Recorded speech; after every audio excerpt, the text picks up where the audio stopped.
Shimo limalekanitsa muntu kwa Mulungu wake. Muntu sana dziwe chowosa chake, anangoona kuja chipatso. Osadziwa kuti walekana ndima ya Mulungu. Mulungu anapima mkope yake, anakala mdima wandiwe yani. Ulemerero wake unasowa, Atate anasandulika ngati woweruza. Zonse zotsatila za tchimo anazibweretsa pasanafike nthawi kuti munthu adziwe choonadi kuti tchimo limapa. Anthu anayamba kuopa Mulungu, mtima wawo unadzala mantha. Anamuda amene anawapanga, koma ochepa anathawira kwa Iye. Mwa Yesu chikondi cha Mulungu chaululidwa bwino.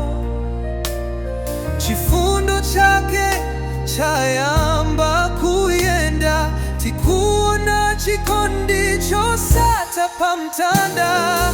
Moyo wa Atate waonekera Yesu, wakhala mmodzi mwa ife. Tikuona nkhope ya Mulungu mwa Mwana wake. Mulungu anapima nkhope yake, anakala mdima wandiwe yani. Ulemerero wake unasowa, Atate anasandulika ngati woweruza. Zonse zotsatila za tchimo anazibweretsa pasanafike nthawi kuti munthu adziwe choonadi kuti tchimo limanda. Anthu anayamba kuopa Mulungu, mtima wawo unadzala mantha. Anamuda amene anawapanga, koma ochepa anathawira kwa Iye. Mwa Yesu chikondi cha Mulungu chaululidwa kwinu. Chifundo chake chayamba kuyenda, tikuona chikondi chosatha pamtanda. Moyo wa Atate waonekera